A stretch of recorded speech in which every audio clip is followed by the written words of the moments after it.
Gabe, my first question is why? Bakit? Bakit? Why? Oh man, I've been asked that a lot in the last couple of weeks. Actually, since I made my announcement before the Mhm. conference, but just felt like the right time. Just for me personally, I wanted to be able to walk away from the game, not limp away from the game or something like that. And also just timing for my kids. They're getting older. Mhm. Wanted to be able to drive a little bit more attention to them and their aspiring dreams as well. So I had a great career. I had a good time over almost 2 decades, right?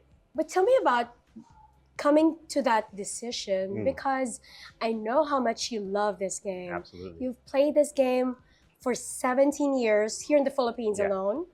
Prior to that, you of course played NCAA, Yeah. and it's not easy to walk away from something that you love and it's been your life. Yeah. And it's been the life of your family too. So how did you come up with that decision and how did you tell the boys? Because Yeah. they're present in every single part of this journey. Yeah. I mean, it was definitely a family decision.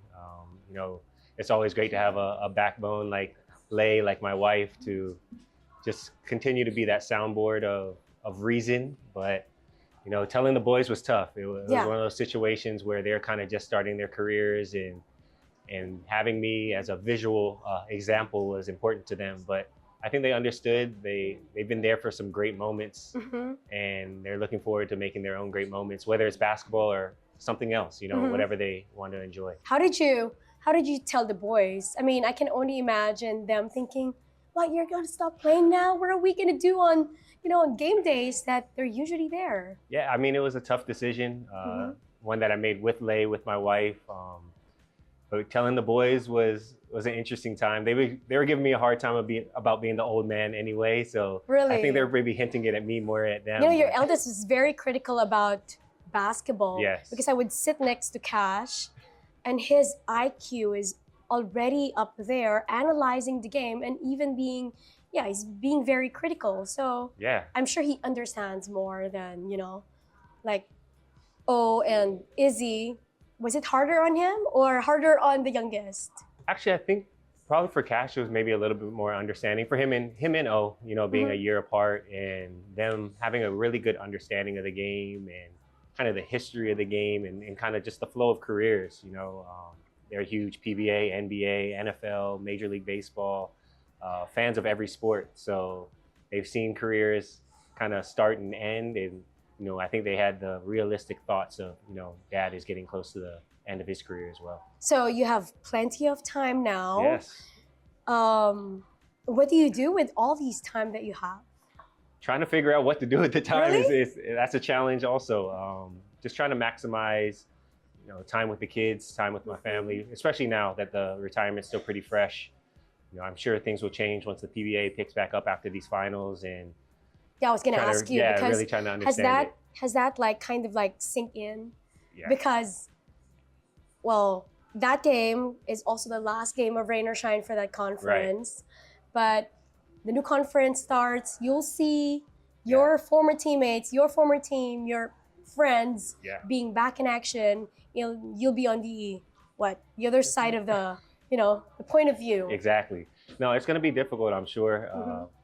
I try not to think about it too much and try to just enjoy my decision. But at the same time, like you said earlier, I love the game of basketball. I'm going to be a rain or shine fan now that I'm not a player, but forever a rain or shine guy. And I'm excited to see what the team does. I'm sure it's going to draw up different emotions out of me watching them play. But for now, I think I can handle it okay. You mentioned forever, and nobody stays in one place anymore. Yeah.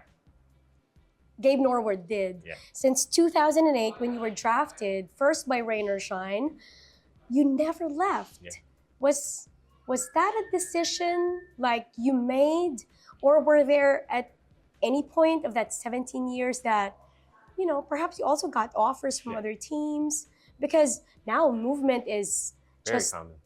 exactly and it happened so fast. Yeah. But you were able to stay in one team that drafted you again from the very beginning for 17 years. Yeah. How did you do that? I mean, I think it's a two-way street. As much as I stayed, I was accepted for 17 years as well. Boss Raymond, Boss Terry, Mommy you especially, rest in peace, Yes. played a big part of me wanting to be part of Rain or Shine. They accepted me as a 21, 22-year-old kid. It allowed me to grow into a young man and into a father and, as a husband. So, I owe them a lot for that opportunity. And, it's not for everybody, you know what I mean, to stay in one place. Jobs change, environment change, the league changes. But for me, it just seemed like the right thing to do.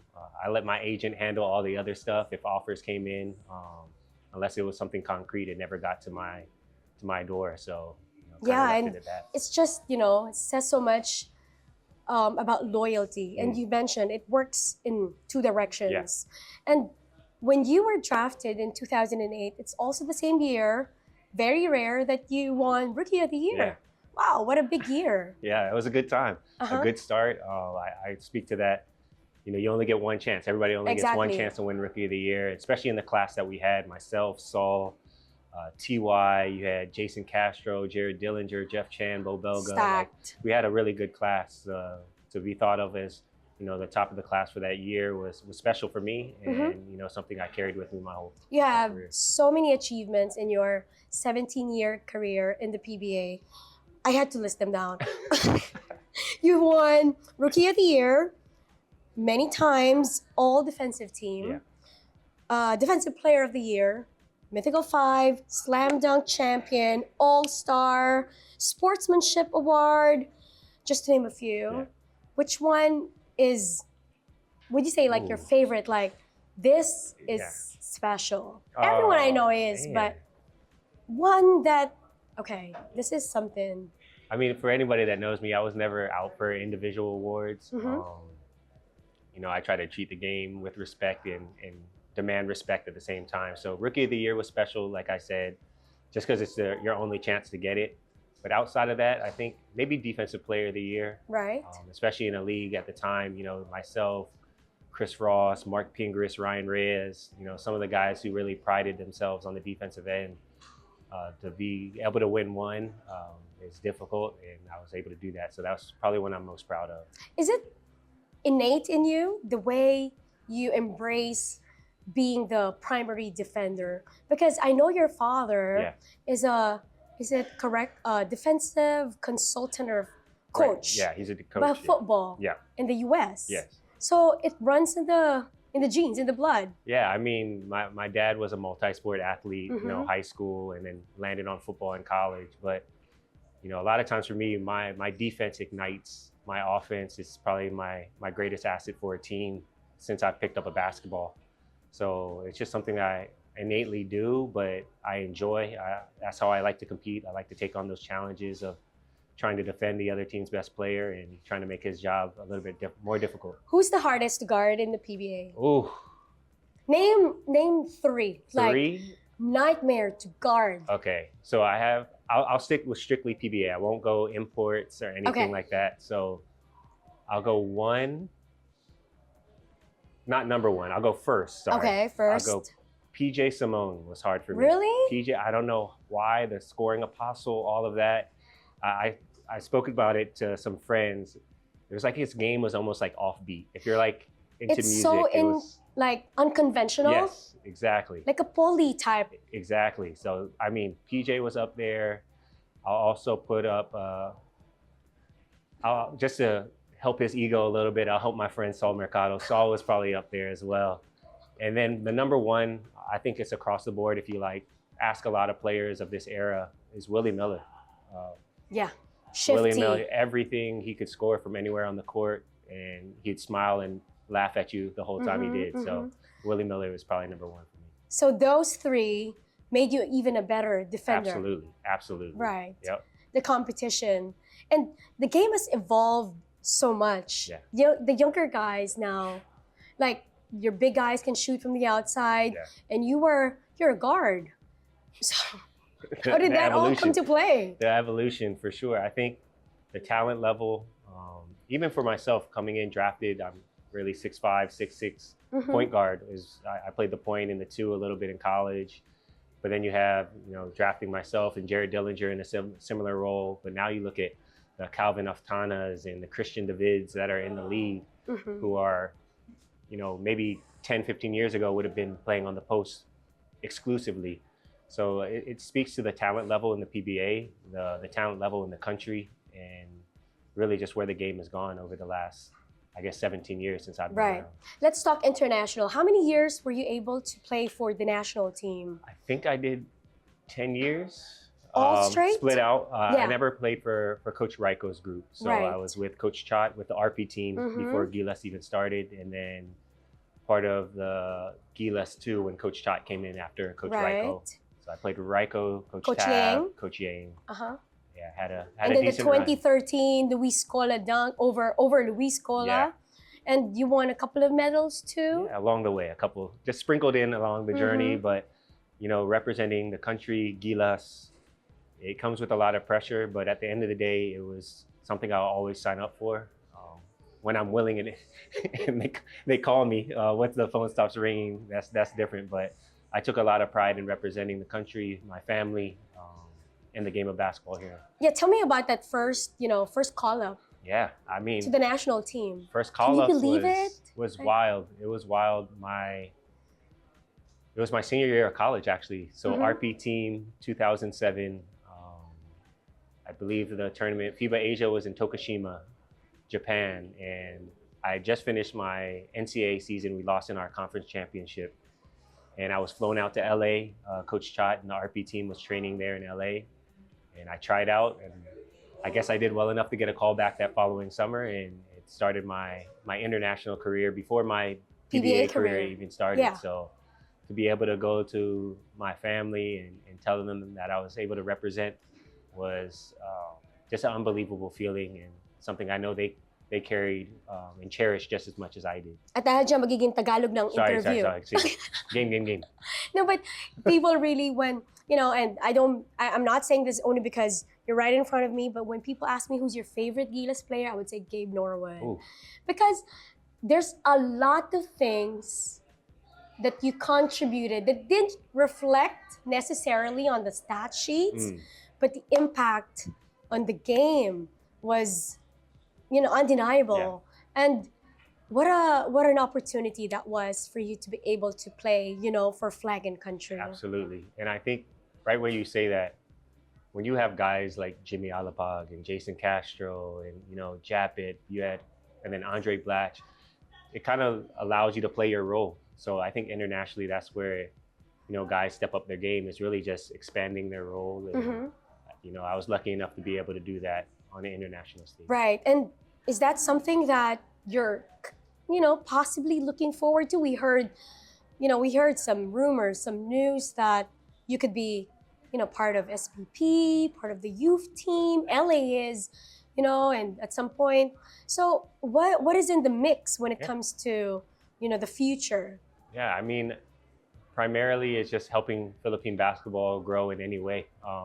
Nothing concrete, nothing, signed and official. None yet. But, whether it's evaluating and finding talent, or just strictly camps, or even at the most basic level. So, my sons are playing as well. So just trying to enjoy the time of helping the game grow here in the country. Would you say the game or Philippine basketball is in a better place now when you started? I like to Where think so. are we? I think it's in a better place. When I started, we weren't valued to be imports in other countries. You look at the landscape of the game now. You have Dwight, Kiefer, Ray Parks, Kai, Carl Tamayo, KQ, all representing the country outside of the PBA, outside 30, of exactly. So I think that shows the talent. It shows the love for the game and the value in the region, especially for Filipino basketball. But if you would get to choose, like, what to do, would you want to be coaching? Would you want to be handling maybe a professional team, a college team? Yeah. I mean, I guess the dream never ends for NBA, right? Seeing what Jimmy Alapag's doing with the Kings and just following his journey and the leader that he is. It'd be great to still have NBA aspirations. Aim high. Even if you're not in the playing role, whatever they might look like. But at the end of the day, I think any advancement of my career will hopefully advance, the country as well.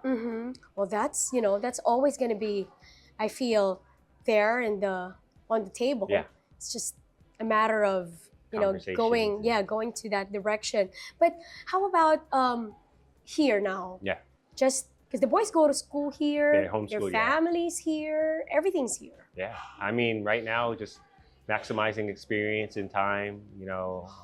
Like you said, we've built great relationships, great friends, and just growing through the game. So right now, they're locked in on their club teams. They're homeschooled at the moment, so they can go out and play in all these leagues, and just trying to get them as much exposure and experience as I can as a father.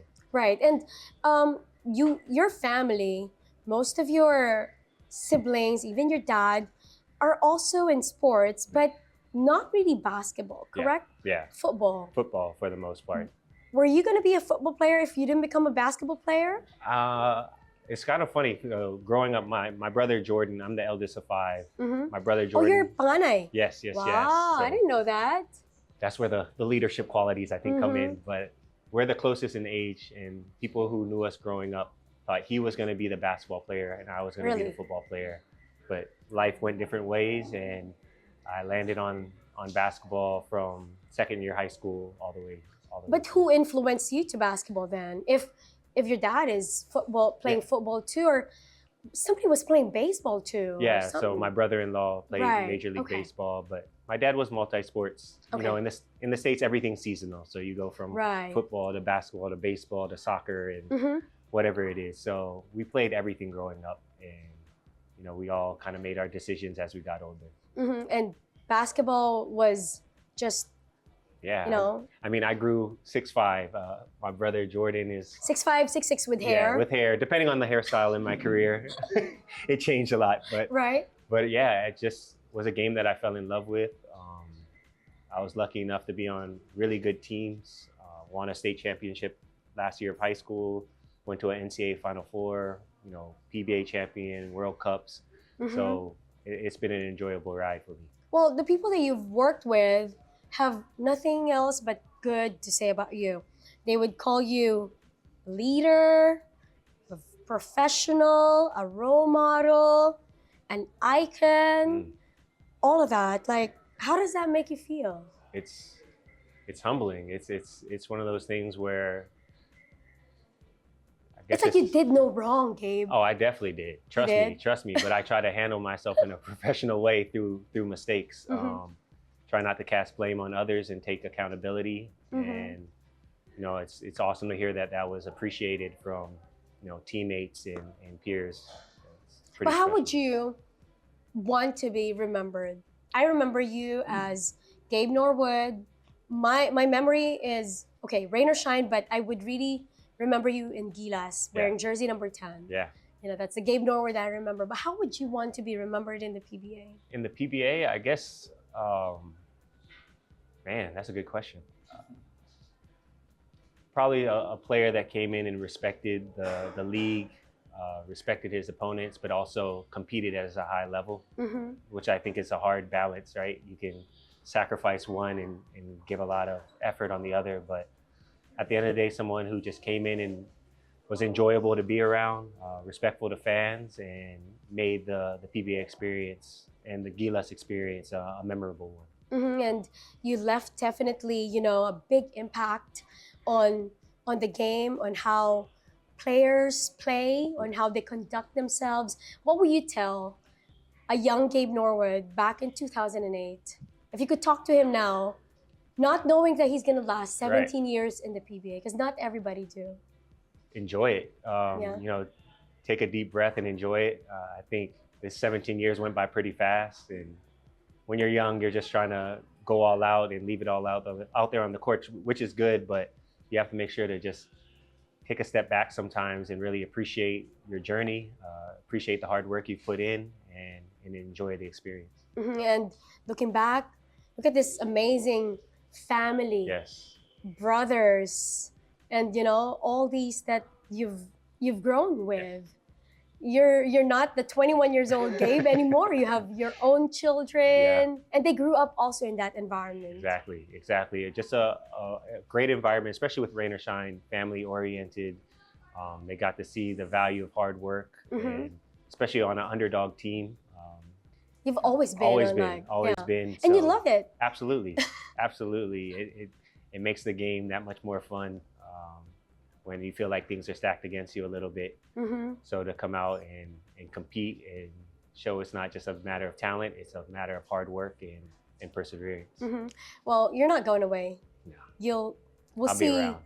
We'll see a lot of you in maybe different capacities. Yeah, maybe journalism major, maybe. Were you? Yeah. A journalism major, like writing. More on the writing side. I mean, there was no social media when I was in college, so it was heavy on print, but news, sports. Yeah, definitely. I was focused on sports. Wow. So I'll tell our boss. We'll see how it goes. I don't know if we can afford you, but it's such a blessing to be able to watch you, to be able to cover you, to be able to interview. Man, I remember just interviewing you, and Cash was right here. Yeah. Next thing you know, he's taller than me. That's me, my personal recollection, and to be able to have a deeper relationship with you and Lay and the boys and the family when Nick got into Rain or Shine, and I want to thank you in all of those levels, as a player, as a friend, as who knows, next time as a colleague. Yeah, we'll see. A lot of things are in the offing. Absolutely, and like you said, the blessings don't stop just because the game stopped for me. Been grounded in faith, and I have a lot of faith that he'll continue to bless me in whatever way possible. You know what I mean? I don't even know yet. Well, you will be. Absolutely. Thank you, Gabe. Thank you. Thank you so much.